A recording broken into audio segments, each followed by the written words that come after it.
नमस्कार दोस्तों, आज का जो हमारा विषय है वह है ब्रह्म मुहूर्त में उठते ही अगर इस तरह से अगर आप करेंगे जो हम आज आपको बताएंगे तो आपके कोई भी पुराने रुके हुए काम हैं, जो असंभव से असंभव कार्य आपके नहीं हो रहे हैं, वो भी आपके हो जाएंगे।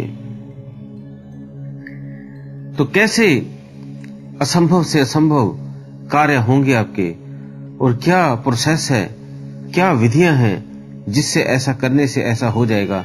तो आपको ब्रह्म मुहूर्त में एक मंत्र जप करना है, जिससे इस जाप से आपके कोई भी असंभव से संभव कार्य सुगमता से सरलता से हो जाएंगे।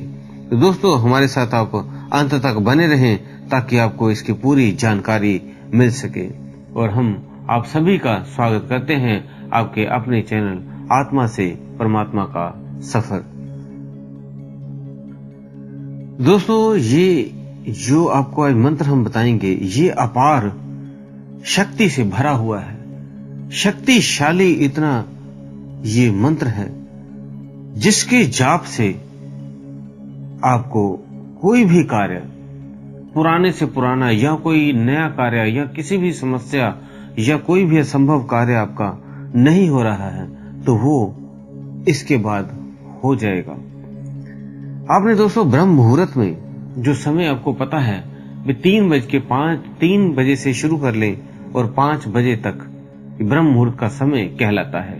तो आप इस समय में कोई भी एक टाइम फिक्स चुन लीजिए, 3 बजे, 3:30 बजे, 4 बजे, 4:30 बजे, कोई भी टाइम उसमें से आप फिक्स कर लीजिए जिस समय आपने इस जप को करना है। इस मंत्र जप को आपने 108 बार करना है और ये शक्तिशाली मंत्र जब आप इसका जप करेंगे तो आपके सारे विघ्न, सभी समस्याएं हल हो जाएंगी। ये फल इतना शीघ्र क्यों दे देता है मंत्र? इतनी जल्दी आपकी कामना, आपका विघ्न खत्म हो जाता है, वो कैसे आपके कार्य हो जाते हैं? क्योंकि ये मंत्र बहुत शक्तिशाली है, जिसके 108 बार जप करने से ही आपकी वो कामना तो पूरी होगी, वो कार्य आपका हो जाएगा, जो असंभव कार्य, फंसा हुआ कार्य आपका मुश्किल कार्य हो जाएगा। और इस समय जो ब्रह्म मुहूर्त का आपने समय चुना है, तो ये भी समय बहुत शक्तिशाली समय होता है।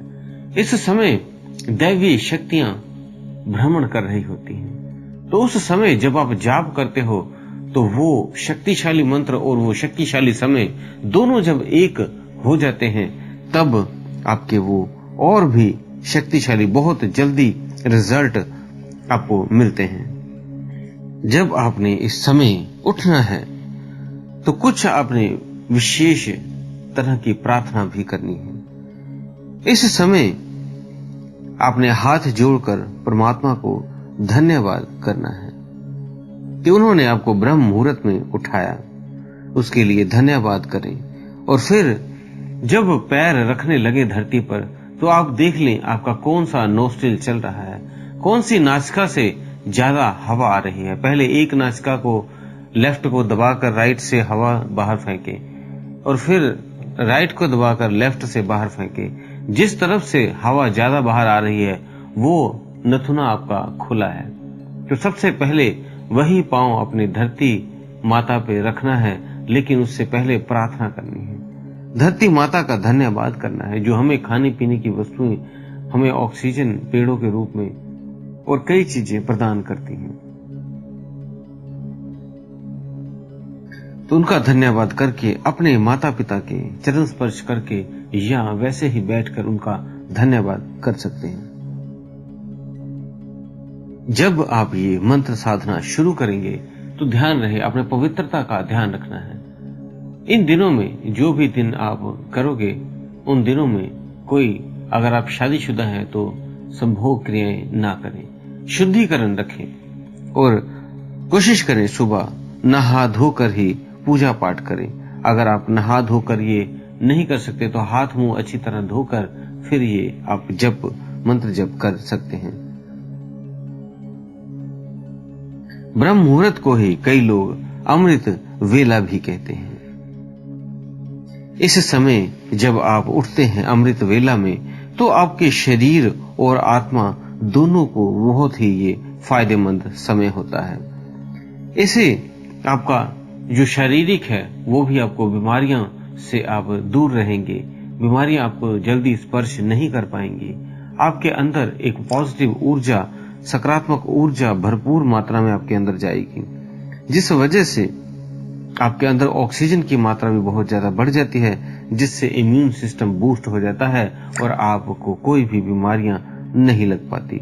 और जो भी इस समय आप उठकर पढ़ते हो, सुनते हो, वो आपके दिमाग में स्टोर हो जाता है। इस समय की मेमोरी बहुत शार्प होती है।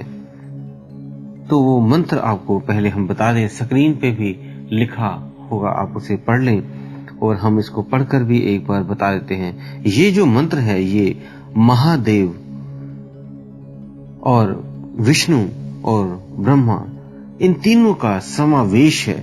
ये एक महामंत्र है जिसमें ब्रह्मा, विष्णु, महेश तीनों की शक्तियां जागृत हो जाती हैं। मंत्र है ओम गिरजापति दीन दयाला जगदीश्वर नमः। तो ये मंत्र आपने स्क्रीन पे हमने दे दिया है। आप इनको जब आप जप करते हो तो ये तीनों महाशक्तियों का समावेश हो जाता है, संयोग हो जाता है, और तब आप कोई भी इच्छा जो आपकी है वो प्रार्थना उसके बाद आप करेंगे। इस मंत्र को अपने नहा धोकर, जैसे हमने आपको बताया, हाथ मुंह धोकर दीपक जला लें। जहां भी आप बैठे हैं, अगर मंदिर के समीप हैं तो वहां पे आप जला लें। मंदिर में आपने दीपक जलाकर धूप अगरबत्ती जलाना चाहते हैं तो वो भी आप जला लें, ताकि सकारात्मक आपका वातावरण हो जाए और आपका ज्यादा से ज्यादा ध्यान उस मंत्र पे, जप पे लगे। तो इस तरह से जो भी आपका मंदिर घर में है या बाहर है या कहीं और है, अगर तो नजदीक है फिर तो वहीं बैठ के कर लें, अगर नहीं है तो कोई भी आप एक स्वरूप ले लें, कोई भी जिस भी ईष्ट को आप मानते हैं वहां पे एक दीपक जला लें और फिर आपने इस मंत्र को जप करना है, ओम गिरजापति दीन दयाला जगदीश्वर नमः। तो ये जब आप इसको 108 बार कर लेंगे तो उसके बाद आपने प्रार्थना करनी है, जिसमें आपकी जो भी मुसीबत है, आपकी चिंता है, आपका कर्ज है, आपके काम काज की मुसीबत है, कोई भी तरह की, जिस भी तरह की आप परेशानी से, मुश्किल से गुजर रहे हैं या वो कार्य आपका नहीं हो रहा, उसके लिए आपने प्रार्थना करनी है। हे प्रभु, हे परमात्मा, है देवों के देव महादेव विष्णु, ब्रह्मा, विष्णु, महेश, आपके चरणों में एक विनती है। तो आप उसके बाद जो भी आपकी इच्छा है वो आप उसके बाद बोलें, और फिर आपने वो जो अपनी प्रार्थना कह देनी है। कहने के बाद इसका जो रिजल्ट है आपको 11 दिनों में मिलना शुरू हो जाएगा। आपने ये प्रार्थना रोज करनी है, इसको आपके 11 दिन में पूरी हो जाए। अगर नहीं हुई है तब आप इसने कंटिन्यू रखें कि किस दिन में हो जाए, या थोड़े दिन और भी लग सकते हैं, लेकिन ज्यादातर जो सभी की कामनाएं हैं वो 11 दिनों में ही पूरी हो जाती हैं। तो आप इसे कम से कम 11 दिन तक रोज करें, और ध्यान रहे जो अपनी दिशा, जिस दिशा में करना है वो कोशिश करें आपका मुख जो है वो पूर्व मुख में हो, या उत्तर पूर्व की दिशा में आपका मुख करके आपने इस मंत्र का उच्चारण करना है। ये चाहे आप बोल के कर ले, चाहे अजपा भी कर सकते हैं। और अगर 108 बार के लिए आप या तो कोई दाने ले लें, जैसे कोई भी जिससे आप गिनती कर सके, अगर आपके पास माला है तो आप माला भी ले सकते हैं। तो आपने इसको 108 बार करके अपनी प्रार्थना कर देनी है, जो भी आपकी इच्छा है, जो भी आपकी परेशानी है। तो आप देखेंगे 11 दिनों में ही आपका संभव से असंभव कार्य भी हो जाएगा। और ये कईयों पे आजमाया हुआ फॉर्मूला, ये मंत्र है, जो आप इसको करोगे तो आपकी भी वो कामना पूर्ण हो जाएगी। क्योंकि एक तो ये विशेष समय आपने चूज किया है जो बहुत ही शक्तिशाली समय होता है, और ये जो मंत्र है ये भी महाशक्तिशाली मंत्र है। जब दोनों का समावेश होगा तो आपकी कोई भी इच्छा, क्योंकि सभी के कर्ता धर्ता ब्रह्मा विष्णु महेश ही हैं, सारी सृष्टि इन्होंने ही बनाई है, इनके ही नष्ट होने से होगी और इनके ही पालन करने से होगी। तो तो ये ब्रह्मा विष्णु महेश जी का जब आप ये मंत्र जप करते हैं तो इसमें जो भी आपको चाहिए होती है सब उन्हीं के हाथ में होता है, वो आपको कर देते हैं। तो दोस्तों, उम्मीद है दी हुई जानकारी से आप संतुष्ट होंगे। फिर भी कोई आपका प्रश्न हो तो आप हमें कमेंट बॉक्स में लिख सकते हैं। वीडियो को ज्यादा से ज्यादा आप लाइक कर दें ताकि कोई और भी व्यक्ति जो कोई भी इच्छा या कोई परेशानी में है उसकी समस्या हल हो सके, सॉल्व हो सके। तो दोस्तों, अगर हमारे अपने फेसबुक और इंस्टाग्राम को फॉलो नहीं किया है तो डिस्क्रिप्शन बॉक्स में उसका लिंक दिया हुआ है, वहां पे जाके उसे आप क्लिक करके सब्सक्राइब फॉलो कर लें। और दोस्तों, इसी के साथ हम विदा लेते हैं। धन्यवाद।